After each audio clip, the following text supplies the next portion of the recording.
When Isabella walked into the jewelry store she owned, she wasn't ready for the humiliation that would follow. A white female store manager, Susan, sharp-tongued, narrow eyes, sees Isabella enter and immediately looks her up and down in disgust. Susan, condescending, "Excuse me, ma'am. Our pieces start at $5,000. The pawn shop is 2 blocks down."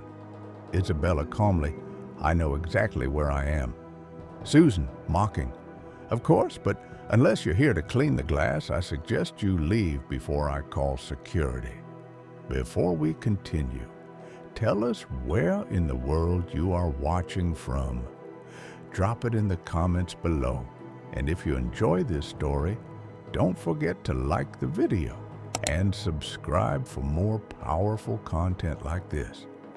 A white male employee, Mark, 30s, arrogant, joins in with a smirk. Mark, laughing, "She probably saw the window display and forgot her place." Susan laughs. They always want what they can't afford. Isabella tightens her jaw, nods silently, turns around, and slowly walks out the store. Isabella steps outside.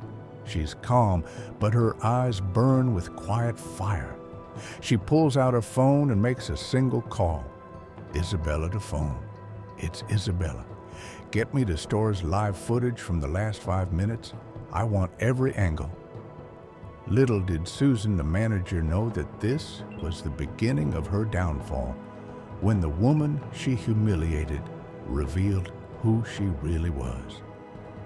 Before we dive into the story, if you believe everyone should be respected, no matter their skin color, hit the subscribe button, type respect, and what country you're watching from in the comments. Isabella was the founder and CEO of Aura Gems, a company that owned 47 stores across 12 states. She had built this empire from nothing, fueled by a passion for design and a deep desire to create spaces where women, especially women of color, could feel celebrated and worthy. She had been on the Forbes list of America's richest self-made women for the last 8 years. But Isabella never forgot her roots. She still drove a modest car and lived in a comfortable but not extravagant home. Every few months, she would visit one of her stores unannounced, dressed in casual clothes to ensure that the core values of her brand, dignity, respect, and inclusivity, were being upheld. The Beverly Hills location was her flagship, her pride and joy. She had poured her heart into its design, from the lighting that made every gem sparkle to the plush chairs meant to make every customer feel like royalty. Running this location was Susan, a manager who believed that luxury meant exclusion. She prided herself on cultivating an elite clientele, often subtly discouraging those she deemed unfit for the brand. Security footage shows Susan and Mark laughing while replaying Isabella's visit. Susan laughed. If she knew how expensive these pieces were, she'd faint. "Mark, you think she even knows what diamonds are?" "Susan? Yeah, fake ones on Instagram filters." A blacked-out SUV pulls up. Out steps Isabella again, but now in a sharp black business suit. 2 executive staff members, both white mid-40s, follow her in. They walk straight into the store. Susan sees Isabella enter again. Susan, aggressive. "I told you." She freezes when Isabella raises a finger. The executive staff move beside her. Isabella firm, cold.